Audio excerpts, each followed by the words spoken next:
And all right, well, fuck you. You a monkey to me right now.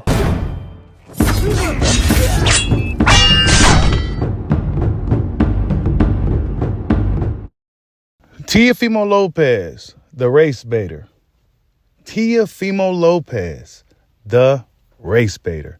It's your boy, Mr. 926, a.k.a. Bushido the Dragon, a.k.a. the Black Mage, a.k.a. I could just do this all day. The two-time demonetized champion of the world. Need y'all to get the likes up, man.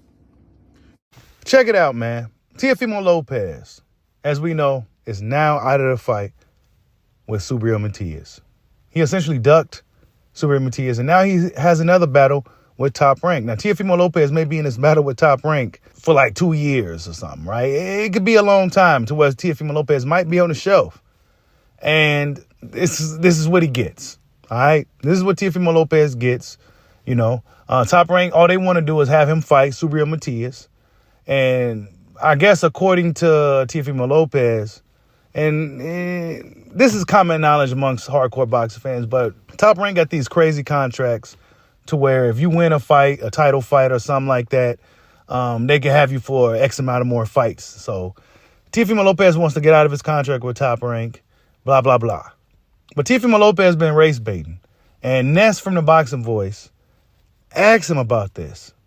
Because, well, a lot of guys don't want to actually see him in the ring. They want to see him outside of the ring for some of the things that he's been saying. But check out how that interview went.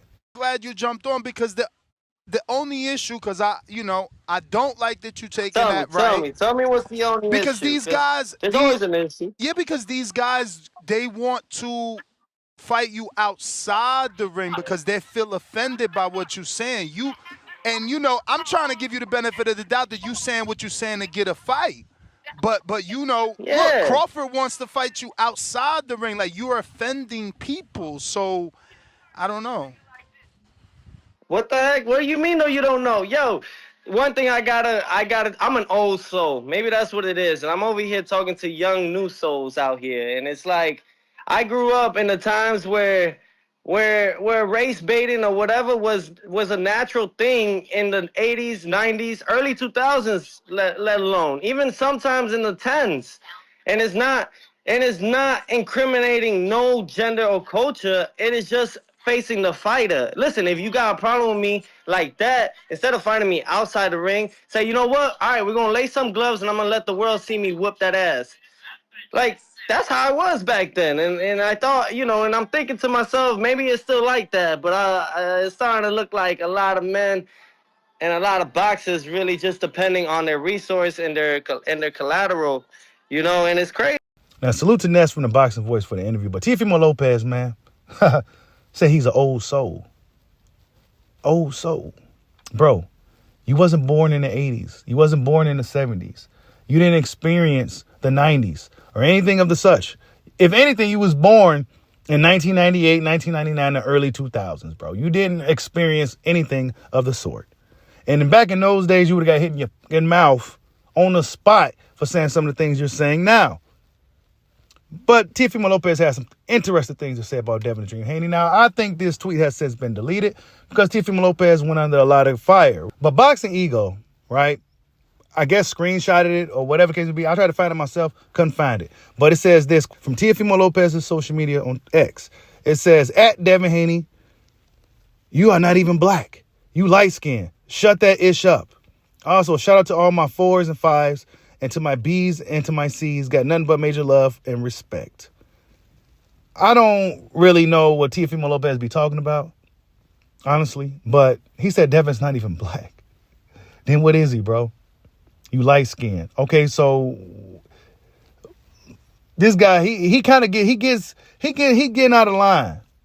Right? He's getting out of line. He's crossing the threshold. He didn't step over the line like Ryan Garcia did, who I believe needs to get hit in his mouth on sight.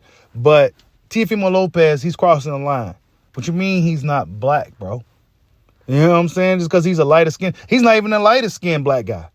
You know what I'm saying? But Teofimo Lopez got a lot of shit to say about black people. And he acknowledges himself race baiting in the sport of boxing. He said that was a way for him to get fights and et cetera, et cetera, et cetera. But guys taking it as straight disrespect, blatant disrespect. That's how a lot of his fellow fighters is looking at this, and now they want to see you outside of the ring, bro. You had a black guy and Subriel Matias out there, Latino, Afro-Latino, but you didn't want no smoke with him. You straight ducked him, right? You straight ducked Subriel Matias, the Puerto Rican power puncher. You didn't want no smoke with that black guy, right? So Teofimo Lopez has another battle with Top Rank and Todd DeBuff and those guys over there. And Teofimo Lopez likely will lose that battle because I don't think Teofimo Lopez has enough to deal with Bob Arum and everything that comes with Top Rank. They got all these lawyers and everything else. Bob Arum himself was a lawyer. I mean, he's not going to win that battle. He's not going to win that battle. See, Floyd Mayweather was able to buy himself out of his contract. I believe it was $250,000 or something like that. Whatever the case, he bought himself out of his contract. Terrence Bud Crawford, his contract was up and he got up out of there, right? So Teofimo Lopez, he may be sitting around for a couple of years because of his own doings, right? This is all Teofimo. Look, man, if you sign a contract with these people, bro, you got to abide by that contract, bro. You trying to break the contract and do what you want to do. And then other promotional companies, Matchroom, Queensberry, Golden Boy, and whatever, they're going to look at Teofimo Lopez like, nah, I don't know if that's necessarily a good idea. I don't know if I want to deal with that guy. We saw what happened with Bob Arum and Top Rank and those guys. I don't know if we want to deal with Teofimo Lopez. But Teofimo Lopez got a lot of shit to say. He's a race baiter. He's doing this shit on purpose. He's purposely race baiting black fighters. And he's going to eventually get what's coming to him, right? He's eventually going to get what's coming to him. He's on the internet trying to sound like Einstein and trying to sound all like Teofimo. Just you're cringe, bro. All right. I don't even use that word, but Teofimo Lopez, if there's a definition of cringe and they had to put a face to it, you got to put Teofimo Lopez face on the word cringe. I mean, just absolute cringe. If you go down to social media and stuff that he be saying is just, I don't know what the hell he be talking about. Shout out talking about 4s and 5s. What is that even? What are you talking about, bro? Are you talking about like females and the way they look and 4s and 5s, like the slightly below average looking? Like, what are you talking about? Right? You're not even black. Like, what are you talking about? But it's up to the guys that's in the sport to take care of it. So if they decide to freeze him out and let his ass starve, then that's just what it's going to be. You know what I'm saying? And if somebody decides to say, you know what, let's glove up and let's settle this, then I'm cool with that too. But tell me what you guys think. Teofimo Lopez acknowledges the fact that he's been race baiting. Like, subscribe, holla at your boy. Peace out.